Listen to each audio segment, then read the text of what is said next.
friends, and welcome to the Co-Regulated Canines podcast. I'm Ashley Cipoletti, your host, and I'm on a mission to create more connection. Dogs are really just the starting point. Together, we'll explore how to live with more harmony, ease, and healing so we can show up more as the best version of ourselves, not just for our dogs, but also for our community and our planet too. So grab a coffee and let's dive in.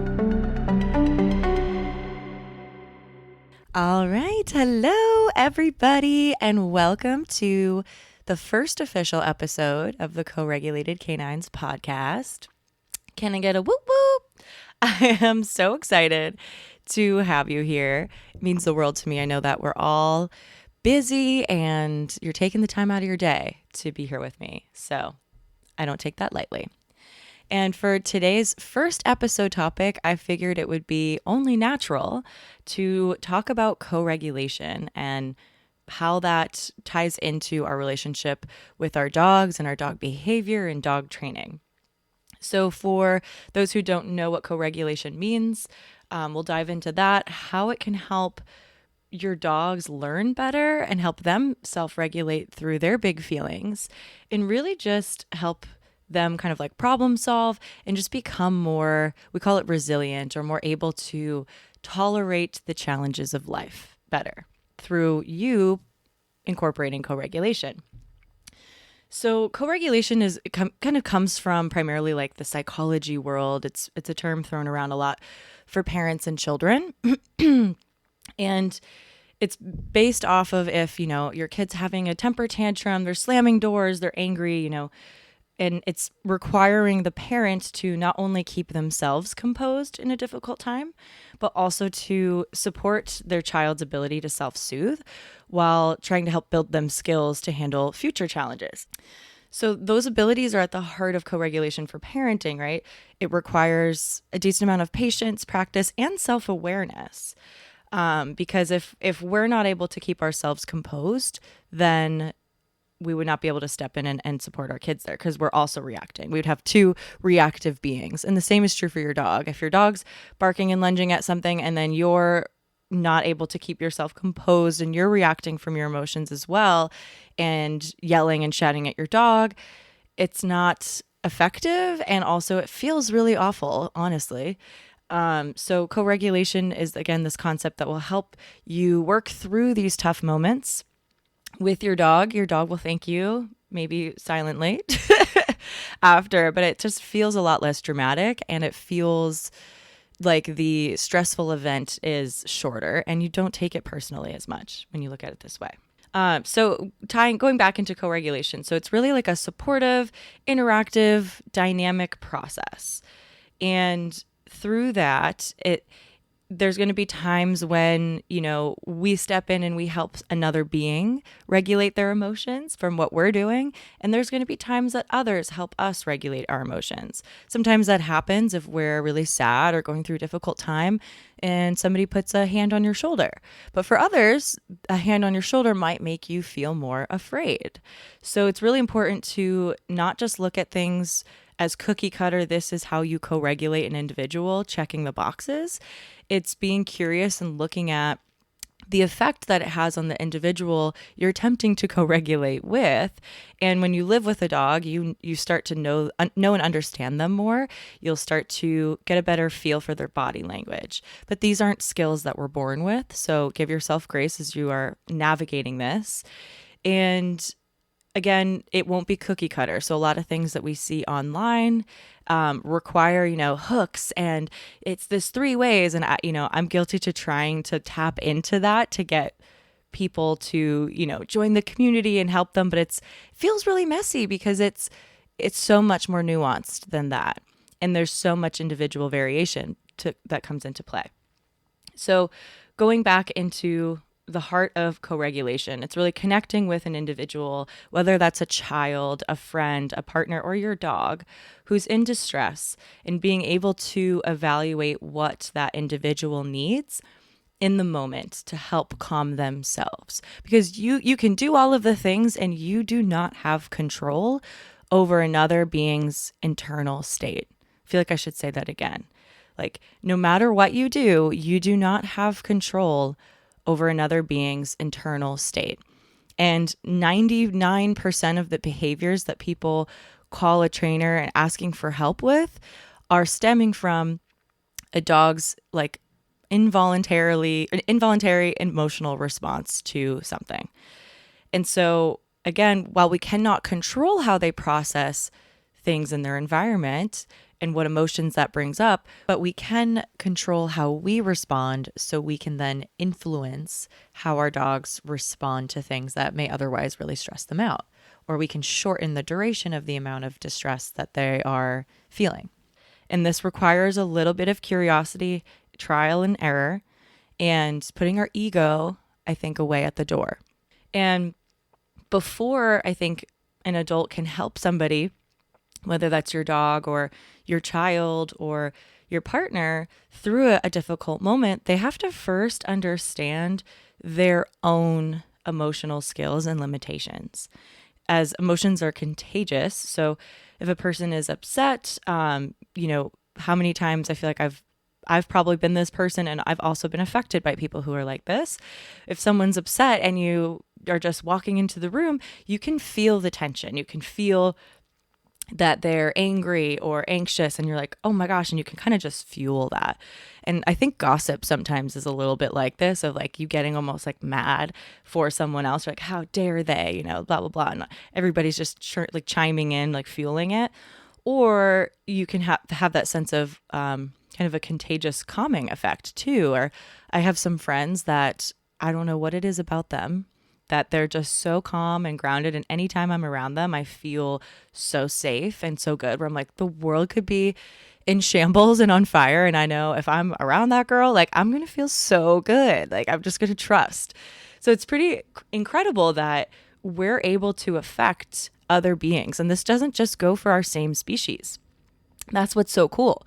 And the fact that our emotional state and ability to regulate our own emotions also affects animals, especially the animals that we would label as domesticated, the ones we share most of our lives with, like dogs, cats, horses, that kind of a thing. Because especially if you've worked with horses, real fast, if you go in there like upset or angry, they're probably going to avoid you. Or if you get a spicy horse, they're going to probably kind of fight back at you.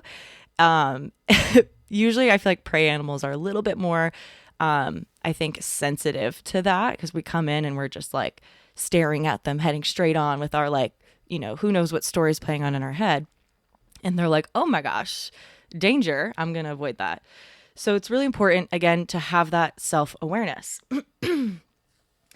And so the tricky part with this, or with co-regulation, is if the adult in the scenario is not able to recognize how they are feeling at a certain time. Let's say we're just kind of going about, we call it like the rat race. You're like, you wake up, you got to do things for work. You're already running late. You're checking social media, stress. Like the whole day we are stressing ourselves the F out.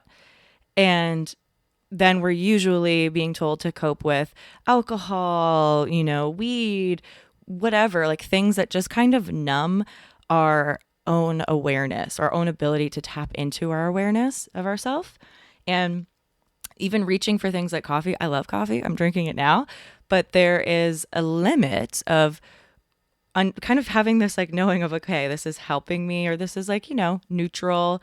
Maybe it's not so great, but if you overdo it, I can at least feel like my heart rate going through the roof, feeling like it's giving me anxiety and causing some blood sugar crashes and all of that, which make it more challenging to really tap into how you're actually feeling. Like, are you feeling this because of a scenario, or are you feeling this because of something that you ate or drank? It's an interesting thought experiment. So where I'm going with this is, if we don't understand ourselves, then we will not only have less empathy for others going through a hard time, but also we won't really be able to ground ourselves to help another through a distressing time, because we're so dysregulated and being like, blah, blah, blah, like we're just going to be operating from a similarly reactive state of mind. And this is very, very common. We often are probably going to go through stages and phases of our lives where we feel calmer and grounded and things are working out pretty well. And then other moments where it is hard to just wake up. And that's part of life, is we have some of these really stressful, awful, or sad chapters. And then we have these chapters that can be experienced with lots of joy. And then so like most of the time we're operating from what I call like our homeostasis, that normal baseline for us. So kids don't have the ability to regulate their emotions at young ages. It's like they feel sad, they feel sad. They're just going to cry. They don't have like that ability to be like, maybe I, shouldn't, because everyone's going to like judge me, which also isn't good to hold in our emotions, but it is a skill to be able to mask emotions. And also it's a skill to be able to self-soothe and be like, wow, this is really triggering. Like, how many of us, I'm raising my hand, have been in situations, especially if you're dating in the modern world, where someone's not texting you back, or they're triggering you, or they're rejecting you, and you feel yourself start to like get triggered and spiral. And you want to maybe lash out to feel better. You want to maybe reach out to friends to feel better. Like, you're going to try to pull from whatever coping skill you have to feel better, because it is so distressing in the moment that you cannot deal with it for one moment longer. I've been guilty to this myself, and it requires intention and skills to be able to sit through that discomfort and calm yourself and not be like seeking out in others. If you seek out in others, that would be you're seeking somebody to co-regulate you, which isn't bad, but it's not self-regulation. So it's an interesting thought experiment. We ask our dogs to be able to be calm, cool, and collected all the time, when I don't know a single person on the planet who is calm, cool, and collected all of the time. So let's give everyone on this planet some grace dealing with tough stuff. And for dogs, they also don't have the same like emotional capacities as people. However, they are emotional beings. Like, that doesn't mean that they're not as like deserving of peace and calm. It just means like these different skills that are part of the brain to help kind of like self-regulate and do that, like, are a little bit are different. I don't know the exact most recent research on this. I could pull it up, but I know that there has been, old sayings that, take it or leave it, of dogs' cognitive capacities being similar to, a 5 or 6 year old, meaning like they can problem solve, but they're going to struggle again with like self-soothing when they're having big emotions. I just kind of feel that. I would just say take that with a grain of salt. I think there could be more research done on it. There might be already more research done on it that I haven't looked into today. But I've seen some dogs with incredible skills to like soothe themselves, or to step in and like calm other dogs that are having a hard time. And I've seen some dogs with hardly any skills and ability to do that. And then some kind of in the middle that sometimes they can, sometimes they can't. Similar to people. So here's kind of an example of some self-regulation skills that usually parents are teaching children, but I want you to think about it for what it really means as adults in reference to our relationship with dogs. And I'm just going to read through this list that Harvard actually put up, that I pulled up on my computer. So it says the list of self-regulation skills is wide-ranging, involving emotional awareness and literacy, including the ability to identify emotions, is one. So again, that's tying into our own awareness of what we're feeling and our ability to articulate that probably to ourselves. If we didn't have language, this is going to look different. And we have to remember, again, our dogs do not have the same verbal language that we have. And they would not be able to be reading these textbooks and having someone explain things to them. So we have that. They don't. Emotional regulation skills, such as self-soothing. I would say this is in both humans and dogs. Dogs self-soothe typically by sniffing, licking, shaking off, chewing, shredding, digging, sometimes even zoomies, peeing or marking. All those are behaviors that dogs are typically known to do to self-soothe, even humping. So a lot of these behaviors are things that we think are weird and gross and strange, but in the dog world, it's a pretty normal self-soothing skill. And for us, I would say self-soothing skills could be for like kids and babies. It's like binkies. Maybe it's coloring or journaling as we're getting a little bit older. Meditation, going to the gym, going for a walk on the beach in nature, you know, tapping into whatever has that calming effect. Okay, and then another skill is perspective taking, or the ability to walk in another's shoes. So this is important because if we're not able to imagine what it would be like to be our dogs, I think we will be faced with bigger challenges when it comes to at least trying to implement co-regulation. It's empathy, really, of being like, oh, okay, that wouldn't feel good. I'm not going to just like do that to my dog because I want to. And that could be like, if you want to pet them and love on them and they don't want that. That requires you to be able to take their perspective and recognize that they don't want to be touched right now and respect that. How many of us, I bet a lot more than are willing to admit, are just a little bit more like, I want to pet all the dogs. There's even t-shirts that say, I want to pet all the dogs. And it's about them instead of actually being able to take the perspective of the dog that they're trying to touch. Some dogs like that. Some dogs don't. Some are kind of in the middle. Okay. Another like self-regulation skill is social skills such as taking turns and practicing patience. This is a big one because I think we expect our dogs to be able to practice patience, take turns, share with other dogs. That is a emotional self-regulation skill that toddlers struggle with. How many, if anyone out there has kids, you know, when they go through this phase of that's me, that's mine, and they want all the things they don't want to share. Some kids might naturally be a little bit more able to share because even if we are born from the same parents, we might have a different ability to self-soothe or to put ourselves in another's shoes or not, even at the same like physical age points, if that makes sense. So again, toddlers struggle with this and dogs struggle with this, but we think that our dogs are like little adults that understand, like, you share with everybody. Like, well, the dogs that share, if they were roaming, free roaming, would probably not last that long. It should be me, mine. They would survive farther and get farther along. So it's a little counterintuitive. If they were like collaboratively working to meet some end goal, I bet you a lot of more dogs in that scenario would share. But I think it falls on a spectrum, and that's a topic for another time. So just remembering again, that is a skill to self-regulate, to be able to take turns, practice patience, and to share. The next self-regulation skill is paying attention and remaining focused when needed. So how many of us, myself included, struggle paying attention sometimes? Like, I think everybody can relate to that. And sometimes we might know when it's time to pay attention and focus. That's a skill where others might still struggle with that. And our dogs also are going to fall on a spectrum with their ability to pay attention and remain focused when needed. And also, I think when needed is subjective. Why would they think that they need to pay attention to you? Why is it important to them? Usually it would be important to them to acquire resources, maybe for survival, maybe if it's fun, if it's motivating. So that's what we tap into in a lot of our training, is how to get our dogs to pay attention to us and remain focused and find that valuable and necessary.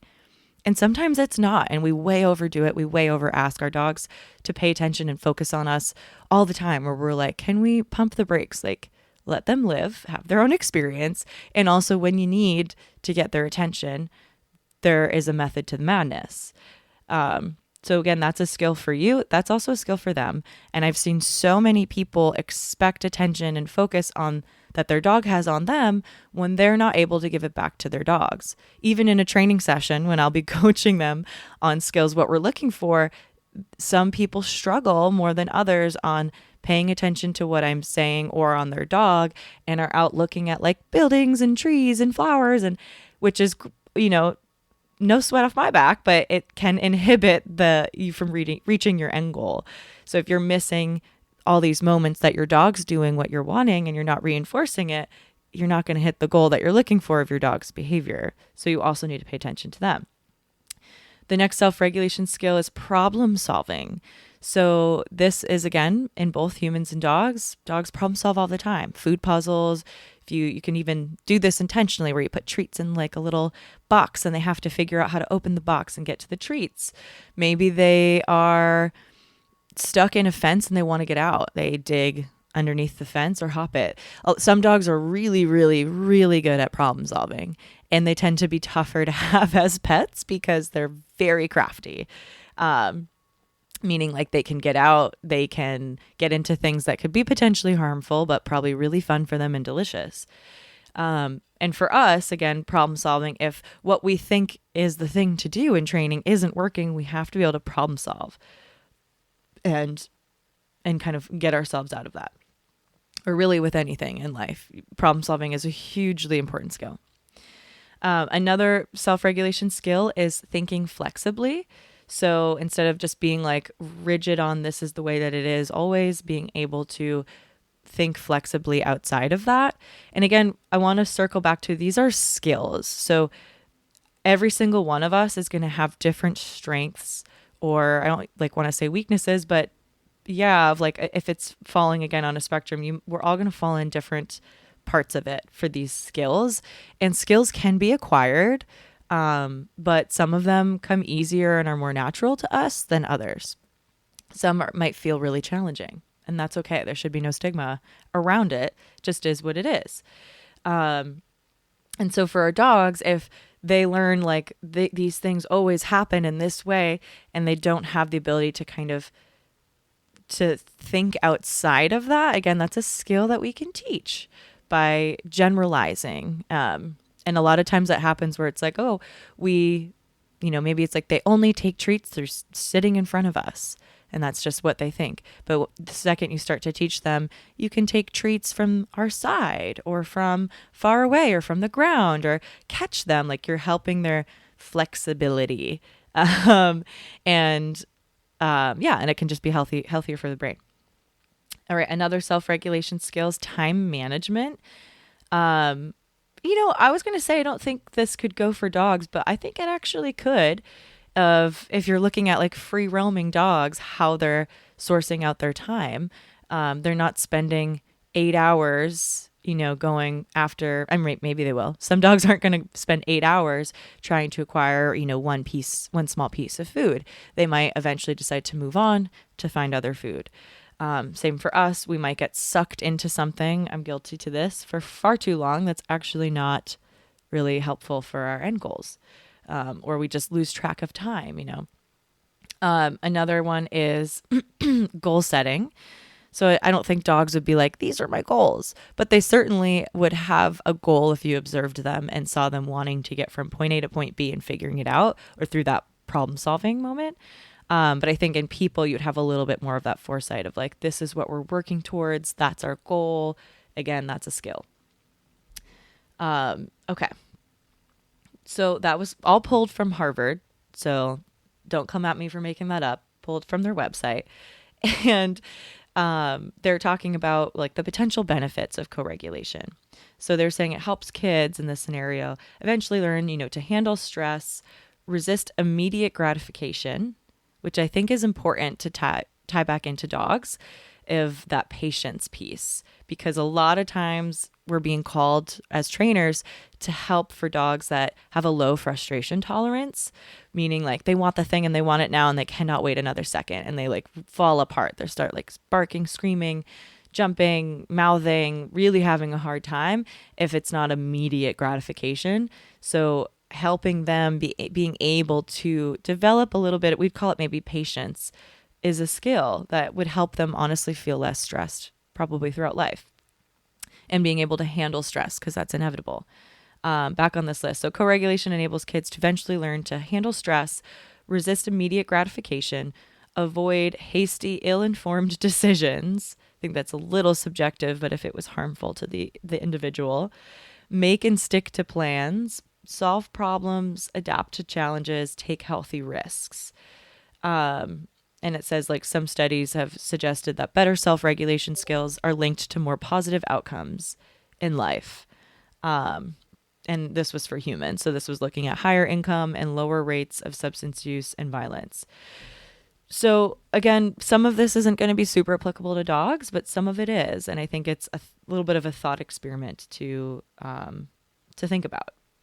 But it definitely can help dogs be a little bit more adaptable and resilient. So yeah, anyone who's sharing their lives with an animal, a child, a partner, really anyone, we're social creatures. We all can benefit from this concept of co-regulation and understanding it. It's really a process that happens, whether or not we're intentionally doing it. But if we can tap into it more, it can just reduce a lot of stress and improve connection. So to apply this concept of co-regulation, I want to share a story that actually happened today with one of my clients. And this was like somewhat intentional and somewhat unintentional. And I just geeked out when it happened. But essentially, there were 6 different beings, humans and dogs, mostly humans, but 2 dogs involved. And like co-regulation happened between all of us without us really being conscious of it. And I'll explain. So I was stepping in, helping a client. It's a elderly couple with a reactive dog. And we were walking past their neighbor who has also a reactive dog behind the fence line. And I think it was like two of the humans that were also out there. And my clients were telling me this is like the dog's arch nemesis. They always fence fight and it becomes this really big stressful thing and everyone's like prepping. And I stepped in and just was offering some guidance as to how I saw it. And the dog I was looking at looked pretty calm. I felt very calm. So I was just calmly guiding the owners on like kind of what to do, how to prep, taking a breath, and kind of intercepting the anxiety fuel a bit. And what happened, which was really cool, was they were able to notice their dog not having a hard time, but the moment that she almost did, they supported her through it with like treats in our training protocol we were doing. We moved through or past, and the dog on the other side of the fence line did not react to us for the very first time. And then the owners on the other side did not react to their dog reacting to us. Isn't that interesting? So this was like the calmest interaction that either of these dogs or owners really had, watching their dog like see other dogs go by. And I was like, that's super cool. And I feel like it started from me being grounded and calm and coming in coaching the owners to be grounded and calm. The dog was being grounded and calm, and it was affecting the other dog to be grounded and calm, which then affected their owners to be more grounded and calm. I was like, that was a really contagious co-regulation moment that I honestly didn't expect. I was getting ready to like step in, mitigate, help them get out of there. But that went much better than I anticipated. And I thought that was super cool. And these types of things happen all the time, that I see in my training role, where let's say I come in, I know that there's going to be a dog that has an aggressive history. If I go in there feeling very nervous, or anxious or angry, like I need to prove something, that energy is going to influence the outcome. This doesn't mean that just because I'm calm, a dog is not going to bite me. Make that be known. But it does mean that I'm influencing other beings in the space by how I am acting and how I actually feel. Because even if we like remove the woo-woo word of energy, which I do believe in, but if we also remove that word, dogs can I don't know, I think it's via smell if your cortisol levels are raising and if your heart rate is increasing. Like that's how we have some service dogs that can alert people before they have like seizures and things like that, is they are aware of that. And a lot of times especially cortisol, we exude that from our sweat glands. And when we get nervous and our heart rate increases, we start to usually sweat, even if it's very minor, and dogs can smell that. So not to make anyone feel more nervous, but your feelings and your thoughts control your feelings, control how your body responds to that, which then can impact how another species perceives you. So this also works, honestly, if you hike and you come across animals. Try your best to be grounded and calm, versus if you're going to have an involuntary response to coming across them and maybe be nervous, but just being aware that we're all interconnected and can influence and affect each other through our thoughts, feelings, and behaviors. And this is just classic examples of it.